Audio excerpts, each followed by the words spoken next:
Hi, I'm Raven, and… Ah! Raven, help me! My eyes are on fire! That's my sister. I told you not to play with the soap, Regina!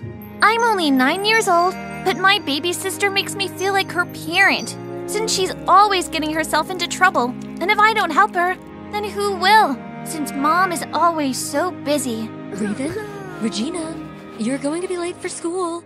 Let me introduce myself properly. I am Raven, and I am from New York. Please don't forget to like and subscribe. Now, back to my story. Growing up, I learned to be the responsible big sister. Regina is 3 years younger than me, and we both live with our mom, who works extremely hard as a real estate agent. Besides Mom being busy, Regina has always been such a difficult child. Mommy, my clothes are all messed up. Oh, Regina, why can't you be more responsible like your sister? The bus will be here any moment now. Raven, please help.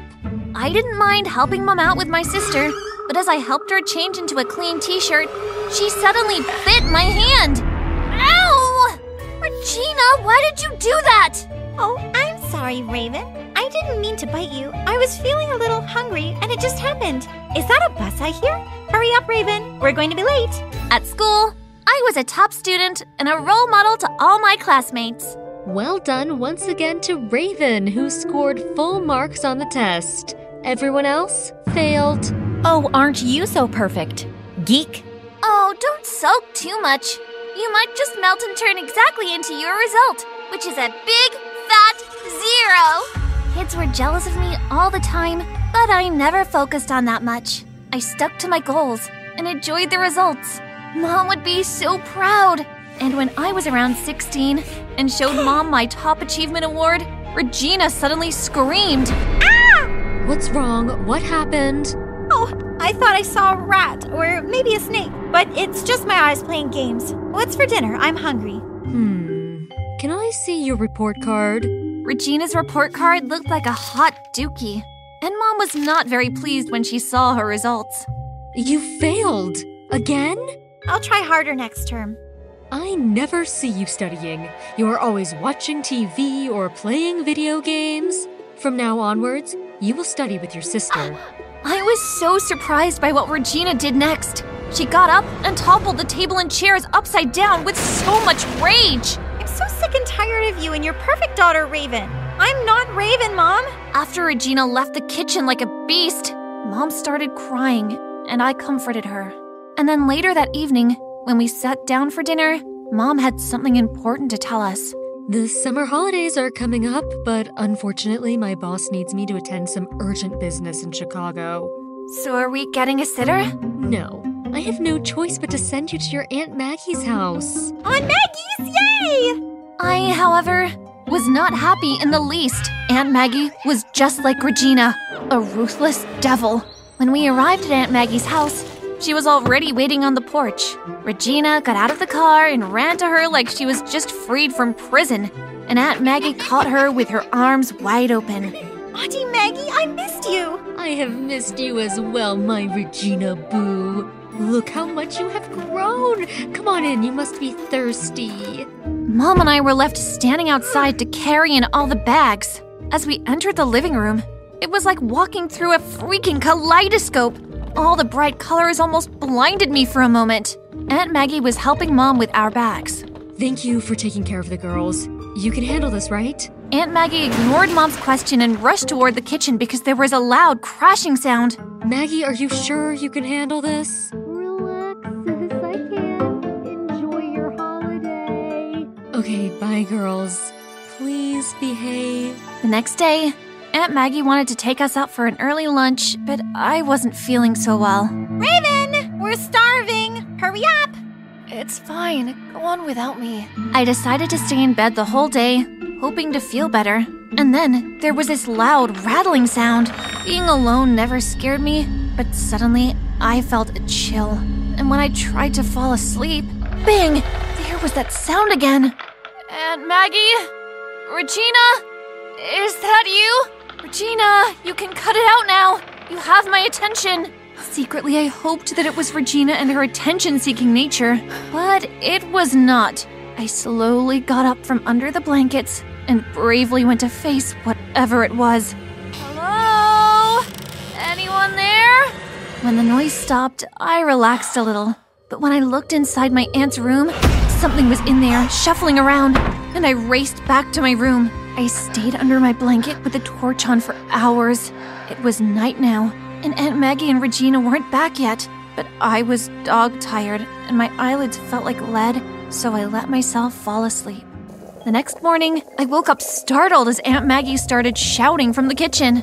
Regina, Raven, come on, sleepyheads, breakfast is served. I didn't hear you come in last night. I'm sorry, Raven, I had some car trouble. How are you feeling? Did you sleep well?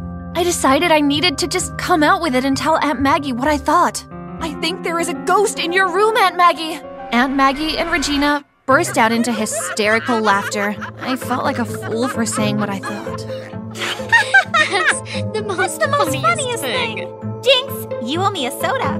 Raven, there are no ghosts here. I scared them all away when I moved back in after my carnival days. Oh, and that reminds me, we're going out tonight to the carnival! And I am going to throw in a corn dog with that soda, Regina Boo.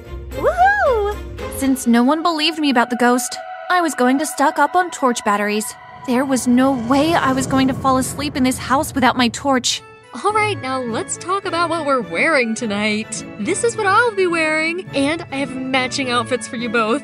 How exciting! There was no way Regina or I was ever going to wear duck costumes to a carnival, so I came up with an excuse for the both of us.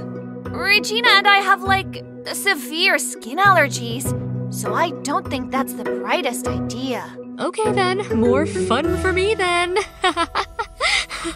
It felt good to be out and about, but Aunt Maggie was so into her ducks that she spoke about them all the way to the carnival.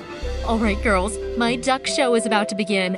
I need to get to the ducks. I saved you front row seats. Thanks, Aunt Maggie, but I would rather go on some carnival rides. All right, you can go. But only if you promise to stick with your sister. Great. Now I felt like one of Aunt Maggie's ducks. Yes, Aunt Maggie, I promise. Then, Aunt Maggie handed Regina some money, and Regina made a mad dash toward the carnival rides. And then, all of a sudden, I couldn't see her. Regina! Regina! Where are you?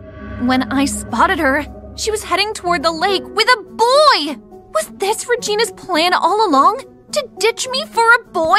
I called out to Regina, but she just ignored me and got into a boat with this boy. When I got down to where the boats were docked, I got into one and rowed frantically. And when I caught up to them, I shouted to Regina, Regina, get into my boat now! We are heading back to shore! Not a chance, fart face. I am so going to wring your neck after this! You selfish brat! Suddenly, their boat was hit by something, and then again. The second time made the boat topple over, and Regina and the boy went in the water. Then, I saw it. It was a crocodile, and it was heading for Regina. The stupid boy she was with just left her.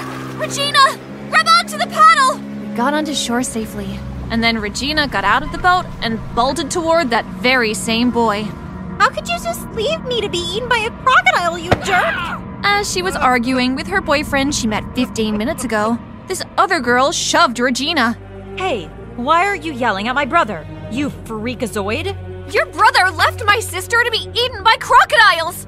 My dad is the chief sheriff of this town, and if he finds out that you two newbies are trouble, we'll deport you back from whichever monkey land you came from. Well, looks like you and your brother are the biggest monkeys of this town. With that, I took Regina's hand and walked off. Later that night, while I was in the room watching Storytime Animated, Regina sat down quietly next to me. Thank you for standing up for me like that. I've always stood up for you, Regina, but you just never notice, since you're always so angry at me and Mom. You're better than me at everything, so I just hated myself for not being like you. Regina, there are so many beautiful things about you, and you have to love yourself first, and then you'll see the difference. While Regina and I were having a moment of sisterhood, Aunt Maggie came barging into the room. What you girls did tonight was not funny. We never said that it was. Regina could have been hurt, but Regina is fine. But I'll tell you who isn't. Georgina. Who the heck is Georgina? Georgina is the girl you hurt. I am dating her dad, and you need to apologize to her tomorrow. if you're talking about the tall girl with the long nose, then she needs to apologize to us and her dense brother. Her name is Georgina, and I won't have you back-chatting me in my house, young lady. The next day, Aunt Maggie had a barbecue, and Georgina, the mean girl from the carnival, glared at us scornfully and then put on a fake smile. So, girls, Mike and I are soon to be married, which means he is family and so is Georgina and Garth. So I need you all to get along. My brother and I have always been the good kids on the block. We won't let you down, Maggie. When Aunt Maggie went out to get some ice with her future husband, Georgina turned into the evil devil that she really was. Now listen here, you buffoons. As long as you are in my town, you will do what I say. Now pour me more soda. It's freaking 100 degrees out here. Regina and I smiled at each other, took 2 cans of soda, and dropped them on her long black hair. What did you do? I just got my hair done at the salon. You said it was 100 degrees, so we cooled you off. Georgina charged after us like a wildcat, and then she went totally bonkers and threw down the barbecue grill, burning half of Aunt Maggie's plants and lettuce, which she feeds to her ducks. Georgina, what have you done? Right then, Aunt Maggie stepped in, and Georgina started crying dramatically. Oh, Maggie, your nieces were so horrible to me. Just look at how they ruined your beautiful garden. Aunt Maggie! Enough! Aunt Maggie looked at us with so much rage, and Georgina's brother, who saw everything, remained quiet like a fool. I have had enough of you two. I'm calling your mother. Things were so awkward at my aunt's house after that. Mom arrived late the next day, and we were relieved to be going home. After a few years, I completed school and began studying medicine, and soon it was time for Regina's prom. I think the up style will suit the dress you'll be wearing. I think you're right. As Regina and I were trying to figure out her hairstyle, Mom came in. You look beautiful, Regina. Thanks, Mom. She suddenly started tearing up. What's wrong? I'm just so proud of you girls. The both of you. Aww! The school hall looked amazing. I almost forgot that we were at prom. It really felt like a winter ball. Regina looked stunning. Her dress was perfect. I could see Regina and David dancing together. They looked so good together. But then, I saw Regina stop all of a sudden, and she was shouting at someone next to David. Hey, what are you doing? I rushed over to where Regina was. She was covered in punch and shouting at the waitress. Look at me, it's ruined. My hair, my dress. Couldn't you watch where you're going? I turned to look at the waitress, and I almost fainted when I saw her. This was no accident. Let's call it payback. I couldn't believe what Georgina did. I pushed Regina out of the way, and I was about to school Georgia about real payback. But just then, Mom and the school principal grabbed onto me and didn't let go. Raven, don't. She just isn't worth it. Look at what she did to Regina, Mom! She ruined her night! Georgina deserves what's coming. Well, you girls ruined my life. We can't take credit for that. Your life sucked way before we visited your crackpot town. After your mom fetched you, your crazy aunt decided to steal my dad and move away. I haven't seen my dad since. I found out where you lived and planned how I was going to get back at you. No, Regina, let's go. But sis, she ruined my night. And by walking away, we make sure she doesn't ruin anything more. Georgina was fired and soon after moved back to her hometown. We never saw her again. Regina wasn't crowned prom queen. I didn't care though, and quite surprisingly, neither did Regina. That night was soon a fading memory. Instead of giving in to Georgina's misguided vengeance, I broke free and am now able to tell others that vengeance doesn't pay.